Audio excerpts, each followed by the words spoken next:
Hi, you guys. Okay, I just wanted to add on to what I was talking about. So, when I was talking about taking advice from your husband, right? When I was talking about alpha males and the leader of the household and how a good woman and a smart woman will heed their advice, it does relate to the Watts case, okay?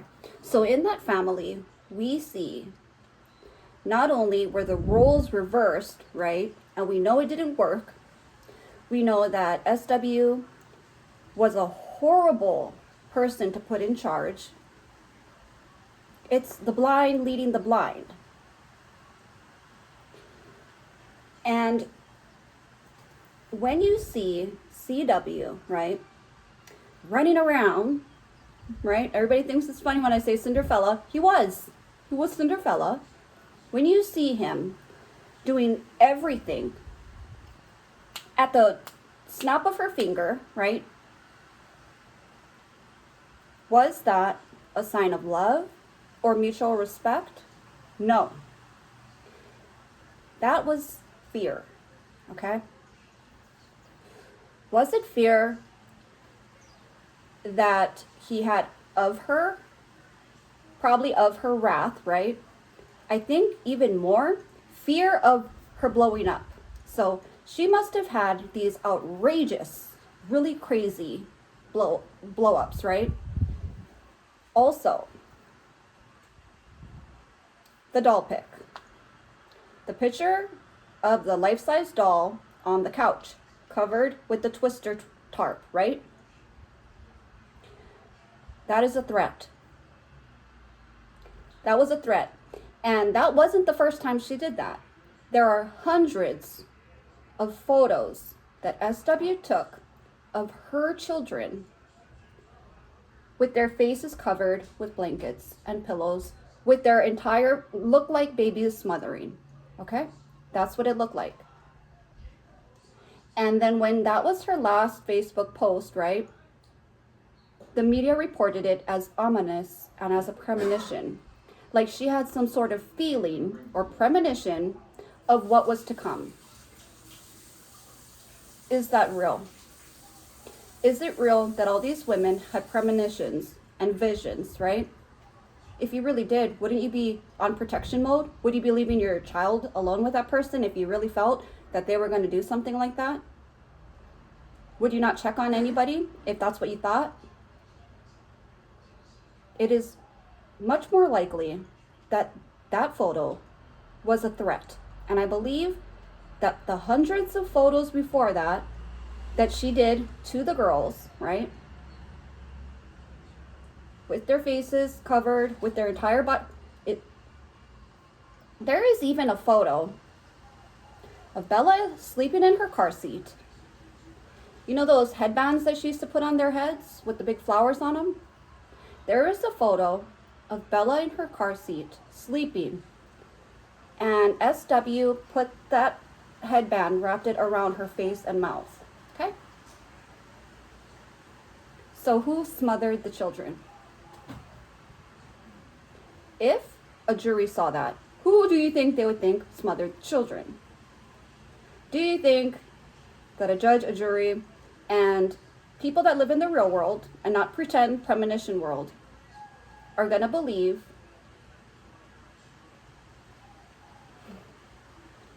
that they had premonitions, that they had all these visions, right, of what was to come?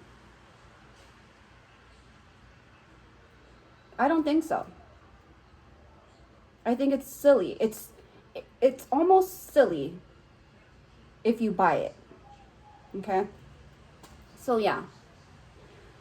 SW reigned in fear. She ruled, right, with an iron fist, which meant, right, some people in power are adored and loved, and some rule with kindness and are gentle. And then there are some people that have power and the people around them are motivated by fear. And so those pictures could have been threats.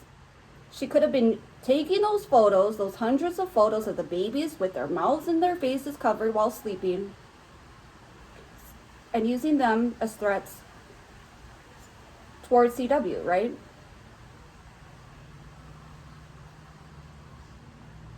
Should he have gotten the kids out of there? Absolutely. It almost seems like she must have had something on him, right? That's a huge question for all of us. Why? Why doesn't CW talk? Why? Because no matter what she thought or knew about him or whatever secret that they had, doesn't even matter anymore. But he still stays silent. Why is that? Why did he feel the need to stay with her that long?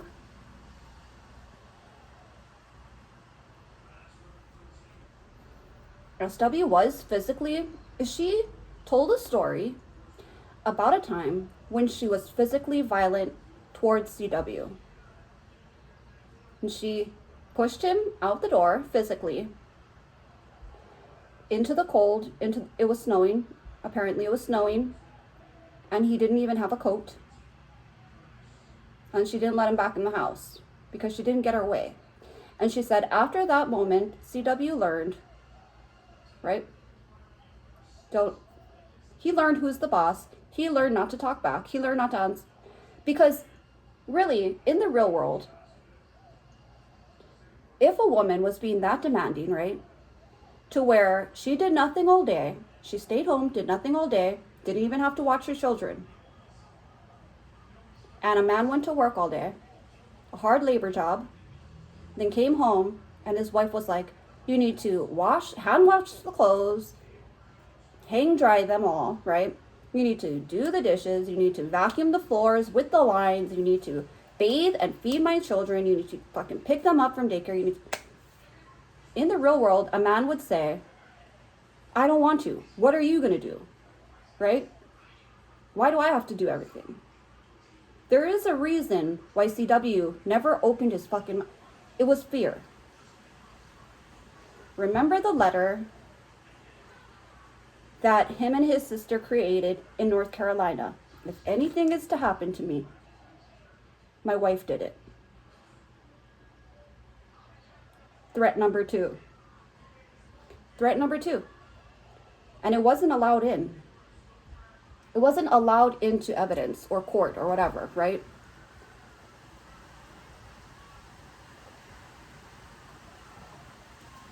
I think that's very strange that we have a woman posting a doll pic with the baby, looks like a smothering. We have a woman, and I learned this from Star Mama. She is like an encyclopedia for the case. We have a woman that was in a SID support group posting photos of what looks like constant babies being smothered. Okay, so she posts that doll photo. Her husband writes a letter saying that if anything is to happen to him, his wife did it. That's too strict. We have nothing, no evidence, no motive, right? From CW's side. They were so desperate for a shred of a sign, of a signal, of something that would say, oh yeah, look, that's what, even when people said he planned it, right? He planned to get rid of them. When they were in North Carolina and the kids were playing in the rain, CW was watching them on FaceTime. That doesn't sound like a man busy planning a family homicides, right? Planning to kill his whole family. You would think he wouldn't even show up to North Carolina. You would think he wouldn't even answer her calls. He would totally disengage. Because we're not talking fantasy land, right? We're talking in the real world. So yeah. SW had him in fear. His mom tried to tell people that it wasn't normal how her son was running around the house, right? Like a slave, like a whipped slave.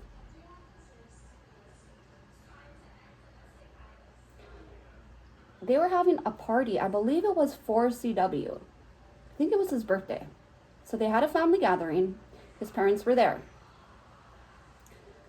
His mom noticed CW was missing from, right? There were people talking, and where was CW? She found him upstairs doing the laundry during a party, claiming he had to get it done. You can't leave the house until you organize the basement, right? Shampooing the fucking carpets and shit. Why would he go to work the next day? You think it was to bury the bodies? Why wouldn't he take the day off? Why would he bury the bodies at his workplace? Like I said before, that's a red blinking sign, right? Body, I did it. Come get me, right? It was a shallow grave. Hello. His truck would have proved that people were in that truck, right? And he didn't just go to Serby 319 straight. He went and worked a normal day of work. He stopped at other sites. He was on the phone with his coworkers. He knew they were on their way. You think that's what's happening while he has dead 3, right? Bodies, toting them around, moseying along on his day? Why did he go to work? You know that he could have just called in sick, right? If he really, wouldn't he use that time to clean up? He could have just told NA to go the fuck away. He could have told her to beat it. And nobody would have been the wiser. He could have said, SW is not feeling good. Right? And then we're to believe that he moved bodies, which we never saw him move, right? Did you see anybody moving a body? The garage door was open. He had recently spoken to Nate, the neighbor, about where the cameras faced, right? He said, hey, what does your camera catch, right? He knew exactly where it focused on. Wow. So CW decided to go right inside of the camera. He decided, I'm going to have the light on, and we don't need privacy. I'm going to leave the garage door open, when he could have closed the garage door, right? And moved bodies. We're supposed to believe it happened. When did it happen? Because we didn't see it, right? And the photos or the video, Nate's video, where everyone claims there's shadows, those shadows were not present on the first day when the police officer, CW, and young Nick reviewed the footage. When they played it at Nate's house, the shadows weren't there. I have a commenter that mentioned the shadows were probably from another day.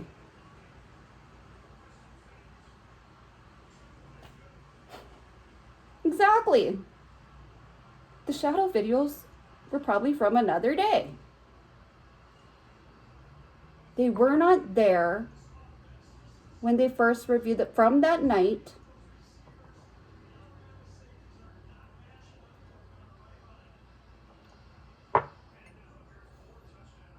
So if the family can lie about lupus, if SW can lie about lupus, about college, about being a nurse, being, she makes $500,000 a year, all this kind of stuff, why don't they prove that they're honest people and go ahead and release to us the DNA results.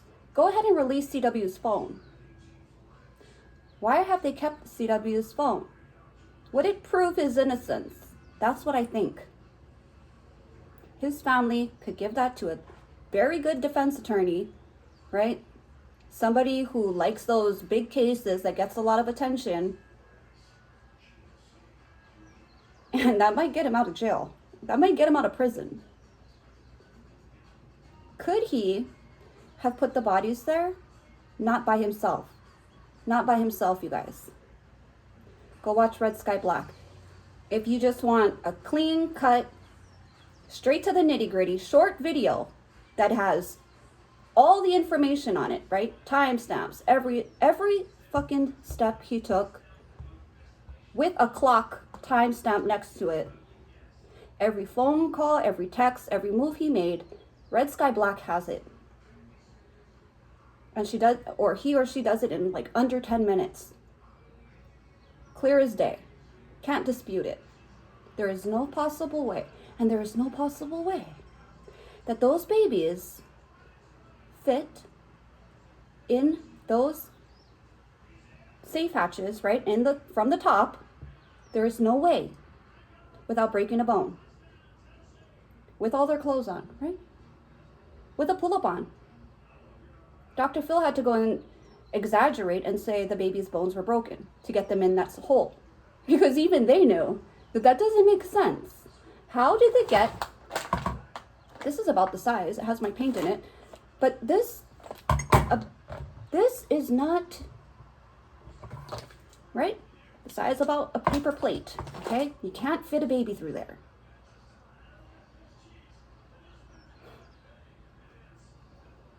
You know, there's a lot of questions. There are. My main focus, you know, I've covered the case, I've studied the case. My main focus is what the fuck was really wrong with SW? What the fuck was wrong with her upstairs? I think that she was in a mental institution at some point. I do. Prove me wrong. That's probably where she developed this fixation for vision boards, because probably in the mental hospital, right? They're doing arts and crafts, keeping the mental patients busy. In her lives, in one of her lives, she told a friend, oh yeah, I love to paint. I paint all the time. When? Where? When did SW paint? Was she an artist? Maybe in the mental hospital, right? Maybe she was painting. And the MLM kept her busy, right? Made her some friends and it kept her busy. Is that CW's big secret? Is he trying to protect her legacy that she was a fucking crazy, batshit crazy fucking psychopath? Was he in on more of the harm to the children than we know? In all fairness, was he just as guilty of the harm? In all fairness, even asking that question, I don't think so. Because CW was sneaking snacks to his children at midnight. He was sneaking them food. You think I'm lying? Then why does Tammy Lee mention it during his interrogation? Go watch the entire interrogation. First of all, it's edited, it's redacted. There is stuff that we don't know and we will never know. Okay, so there is stuff law enforcement knows that we don't know. But yeah, Tammy Lee brings up the midnight snacks. And he was so gentle and he was so loving. And those girls were his world. He really had nothing else, right? Because he was Ken. That was SW's Ken doll. Right? Smile when I tell you smile. Right? Help me promote my products. Does he have a funny forehead? Yes, he does. I might post some footage that I have when I was researching the case. I came across some interesting. I have like a comparison of CW and NK next to each other, and then of CW and SW next to each other. And it's very strange because CW has very kind eyes. And everyone says, oh, his eyes went dark. Well, okay, even if he wasn't the killer, right? Even if he's not the killer, after a tragedy like that, like I said, his girls were his everything, it's done. He lost everything. Everything that was important to him, his girls were his world. He has no reason to, and I think that's why he's completely happy sitting there. And his life is actually easier now than it was before the deaths. He actually gets to do stuff that he wants to do now, right? Whether it's read the fucking Bible all day, play basketball, probably watch some sports, have some peace and quiet. He doesn't have a fucking crazy ass bitch, right? Bossing him around 24/7. Even when she's not around. Even when she's not around, she's fucking bossing his ass around. There's a difference between being a strong woman, right? That is what NK was. Strong, independent. She embodied female empowerment. And that is why it's so sad to see everybody rip her to shreds. Because she actually embodies a woman, career-driven, educated, well-traveled, doing everything on her own. Right? There's the difference between being a strong, smart woman and being a bossy fucking cunt, right? There's a big difference.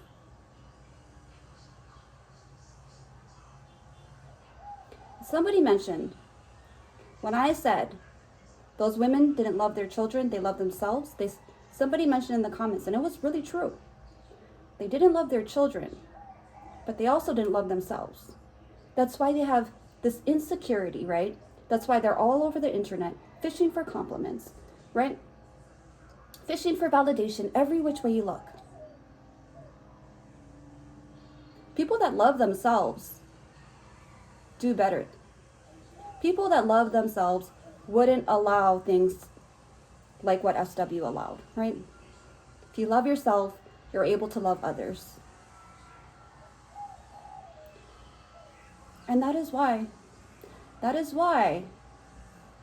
lot of people are feeling sorry for the R's all day long, everywhere, still giving them money 4 years later.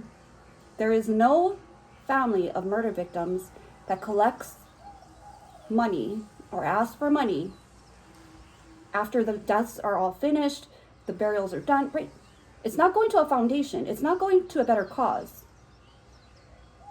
They're making money off the backs of dead family members. But they raised her. They made her. Whatever happened in that childhood, I don't know.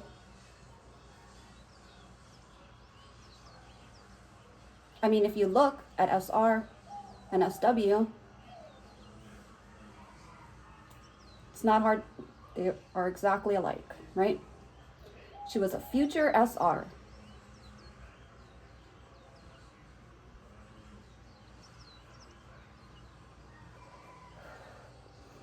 If you believe SW is up in heaven, right?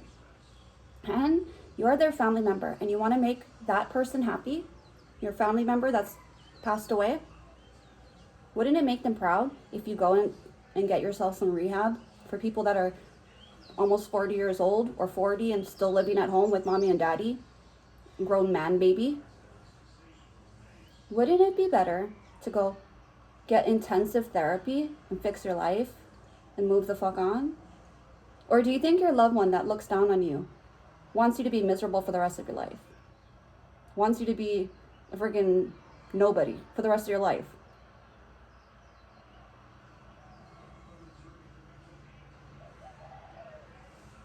I have loved ones that look down on, and I've had hard times. And when times get hard, sometimes I do think, what would make them proud? You have to make them proud of you. You don't want them to be sad, look down and say, oh no, they're making bad choices. They're messing up again. Anyways, my stomach is grumbling, so I need to go eat. I have pizza. And that being said, I'm gonna go. Just wanted to expand on what I was talking about earlier. Hope you guys have a good day.